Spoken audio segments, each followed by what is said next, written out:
உங்க வேலூர் மாவட்டத்து மக்கள் பாதிக்கப்பட்டாங்களே, ஆந்திராவில செம்மணம் கடத்த போனாங்கன்னு பிளம்பர் வேலைக்கு போனோம், கூலி வேலைக்கு போனோம், எல்லாரையும் பிடிச்சு வச்சு ஆந்திரா பாரஸ்டும் ஆந்திரா காவல்துறையும் காக்கை குருவிகளை சுட்டு போட்டானே.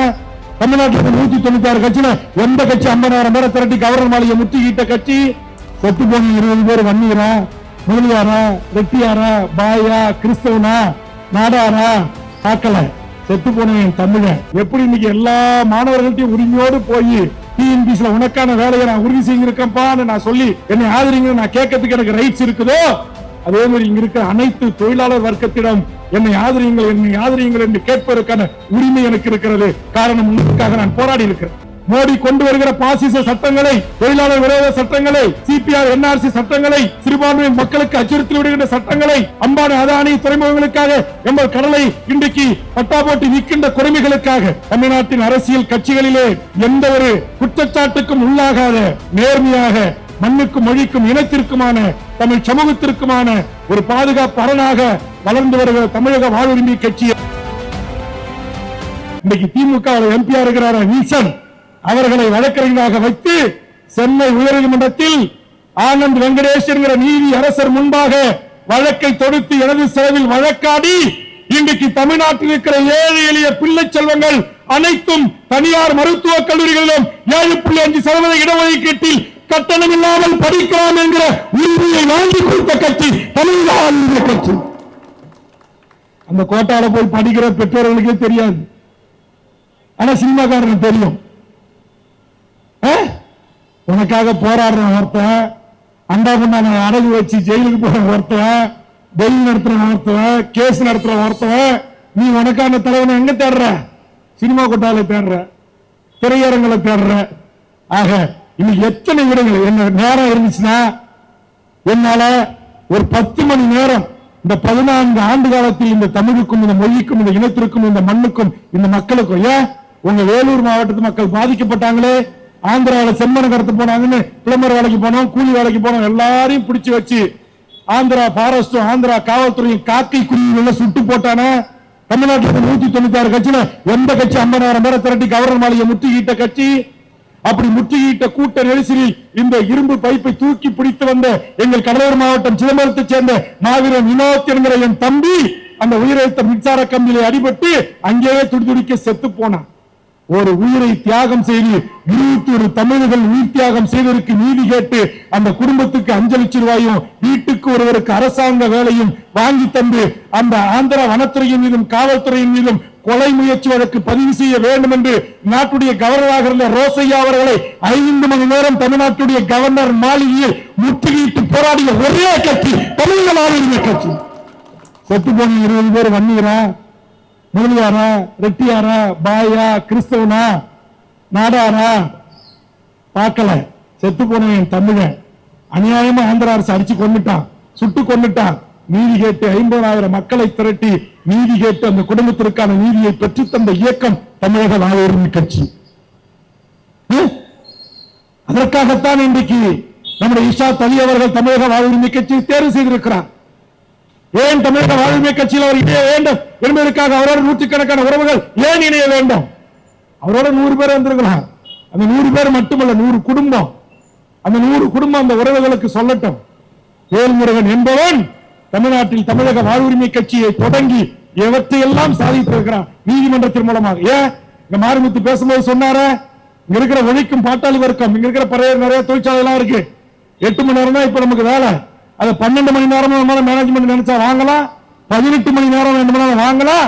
அப்படி என்று மோடி கொண்டு வந்த ஒரு சட்டத்தை தமிழ்நாடு சட்டமன்றத்தில் நடைமுறைப்படுத்தி சபாநாயகர்கள் அறிவித்த போது இது மிகப்பெரிய தொழிலாளர் விரோத சட்டம் என்று இந்த நாட்டுடைய முதலமைச்சராக இருக்கிற முத்துவேல் ஸ்டாலின் கருணாநிதி அவர் இடத்தில் சென்று இது அநியாய அக்கிரமான தொழிலாளர் விரோத சட்டம், இதை திரும்ப பெற வேண்டும், இது இந்த சட்டமன்றத்தில் நிறைவேற்ற நான் அனுமதிக்க மாட்டேன் என்று 234 எம்எல்ஏக்களில் முதலில் எழுந்து எதிர்ப்பு தெரிவித்து அந்த சட்டத்தை தடுத்து நிறுத்தியவன் வேல்முருகன். எல்லா தொழிலாளிகளும் எப்படி இன்னைக்கு எல்லா மாணவர்கள்ட்டையும் உரிமையோடு போய் டிஎன்பிசில உனக்கான வேலையை நான் உறுதி செஞ்சிருக்கேன்ப்பான்னு நான் சொல்லி என்னை ஆதரிங்க நான் கேட்கறதுக்கு எனக்கு ரைட்ஸ் இருக்குதோ, அதே மாதிரி இங்க இருக்கிற அனைத்து தொழிலாளர் வர்க்கத்திடம் என்னை ஆதரியுங்கள் என்று கேட்பதற்கான உரிமை எனக்கு இருக்கிறது. காரணம் உங்களுக்காக நான் போராடி இருக்கிறேன்.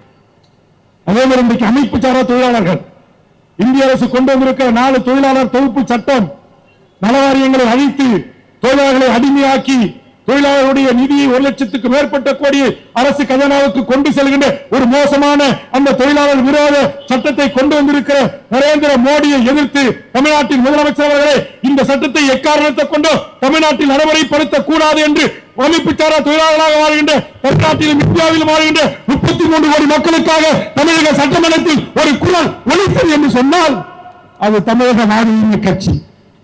ஆக தமிழக வாழ்வுரிமை கட்சி சாதி பார்க்காமல், மதம் பார்க்காமல், லஞ்சம், லாவண்யம், ஊழல், மோசடி இருக்கிற நூற்றுக்கணக்கான பத்திரிகை நண்பர்களே, உறவுகளே, பொதுமக்களே, பத்திரிகை தொலைக்காட்சி பார்க்கின்ற உறவுகளே, வேல்முருகனாகிய நான் யாரிடத்திலாவது எதற்காக லஞ்சம் வாங்கியிருக்கிறேன், தவறான தொழில் செய்கிறேன், மணல் தொழில் செய்கிறேன், லாட்டரி விற்பனை செய்கிறேன், மதுபான ஆலைகள் நடத்துகிறேன், கல்வி கடைகள் நடத்துகிறேன், அளவுக்கு மீறி சொத்து சேர்த்து நீதிமன்ற வழக்கை சந்திக்கிறேன் என்று தமிழக வாழ்வுரிமை கட்சியின் மீது குற்றம் சொல்ல முடியுமா?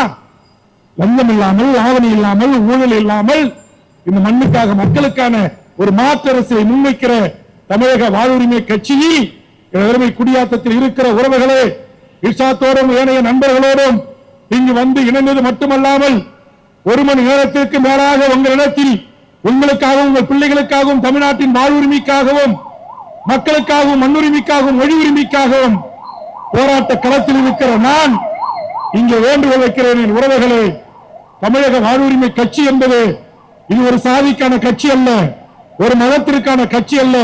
உலகம் முழுவதும் வாழ்கின்ற 12 கோடி தமிழ் மக்களின் வாழ்வுரிமைக்காக மக்களை அணிதிரட்டி போராடி வருகின்ற ஒரு அரசியல் பேரியக்கமாக வளர்ந்து வருகிறது. இந்த கட்சியை நீங்கள் ஆதரிக்க வேண்டும்.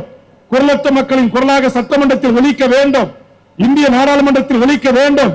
மோடி கொண்டு வருகிற பாசிச சட்டங்களை, தொழிலாளர் விரோத சட்டங்களை, சிபிஆர் என்ஆர்சி சட்டங்களை, சிறுபான்மை மக்களுக்கு அச்சுறுத்தல் விடுகின்ற சட்டங்களை, அம்பானி அதானி துறைமுகங்களுக்காக எங்கள் கடலை இன்றைக்கு பட்டா போட்டு விற்கின்ற குறைமைகளுக்காக பரந்தூர் விமான நிலையத்தை கொண்டு வந்து இன்றைக்கு டாடா நிறுவனத்துக்கு தாரை வார்க்கிற முயற்சிக்கு எதிராக, என்னுடைய கடற்கரை முழுவதுமாக அதானி துறைமுகத்திற்கு தாரை வார்க்கிற அநியாய அக்கிரம சட்டங்களுக்கு திட்டங்களுக்கு எதிராக, என்எல்சி மண்ணின் மக்களுக்கு மறுக்கப்படுகின்ற உரிமைகளுக்காக, செய்யாறில் விவசாய நிலங்களை பறித்து ஷிப்காட்டை கொண்டு வருகிற அநியாய அக்கிரம சட்டங்களுக்கு எதிராக போராடி வருகின்ற தமிழ்நாட்டின் அரசியல் கட்சிகளிலே எந்த ஒரு குற்றச்சாட்டுக்கும் உள்ளாகாத நேர்மையாக மண்ணுக்கும் மொழிக்கும் இனத்திற்குமான தமிழ் சமூகத்திற்குமான ஒரு பாதுகாப்பு அரணாக வளர்ந்து வருகிற தமிழக வாழ்வுரிமை கட்சியை எனது வேலூர் மாவட்டத்துடைய குடியாத்தம் உறவுகள் ஆதரிக்க வேண்டும் என்ற வேண்டுகோளை முன்வைத்து இங்கு இஷாத் அவர்களோடு தமிழக வாழ்வுரிமை கட்சியில் இணைத்துக் கொண்ட உறவுகள்,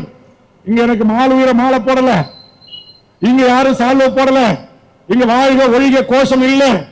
மக்களிடத்தில் நாங்கள் என்ன செய்திருக்கிறோம், என்ன போராட்டம் செய்திருக்கிறோம், ஏன் தமிழக வாழ்வுரிமை கட்சி ஆதரிக்க வேண்டும் என்ற கருத்துக்களோடு உங்களை சந்திக்கிறோம்.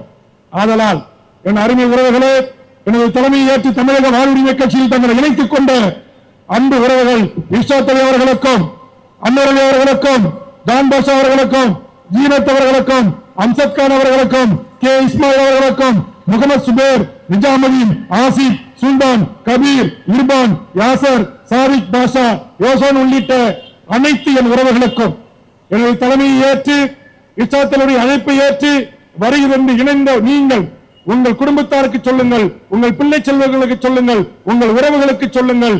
சாதி மதம் இல்லாமல் இந்த மண்ணின் வாழ்வுரிமைக்காக, தமிழ் சமூகத்தின் வாழ்வுரிமைக்காக களத்தில் இன்று போராடி வருகிற, எந்த எதிர்பார்ப்பும் இல்லாமல் நூற்றுக்கணக்கான வம்பு தும்பு வழக்குகளை சந்திக்கிற என் கட்சியினுடைய உறவுகள் யாருக்காக, தனிப்பட்ட அவருடைய குடும்பத்திற்காக அல்ல, ஒட்டுமொத்த என் தமிழ் சமூகத்திற்குமான போராட்ட களத்தில் நிற்கின்ற தமிழக வாழ்வுரிமை கட்சிக்கு உங்கள் பேராதரவை தாருங்கள் என்று கேட்டு மிகச் சிறப்பாக கூட்டத்தை ஒழுங்கு செய்த அனைத்து உறவுகளுக்கும், அனுமதி அளித்து பாதுகாப்பு அளித்த காவல்துறை நண்பர்களுக்கும், என்னுடைய பத்திரிகையாளர் சந்திப்பையும் இந்த கூட்டத்தையும் கவரேஜ் செய்த பத்திரிகை ஊடக நண்பர்களுக்கும், வியாபார பெருமக்களுக்கும், இவ்வளவு நேரம் கூட அசையாமல் என்று என் உரையை செயல்படுத்த அனைத்து என் தாய் தமிழ் உறவுகளுக்கும் என் நெஞ்சார்ந்த நன்றியை கூறி, ஒலிவாங்கி மேடை மிக அற்புதமாக அமைத்து தந்த அந்த நல்ல உள்ளம் உள்பட அனைவருக்கும் என் நெஞ்சார்ந்த நன்றியை கூறி நிறைவு செய்கிறேன். நன்றி, வணக்கம்.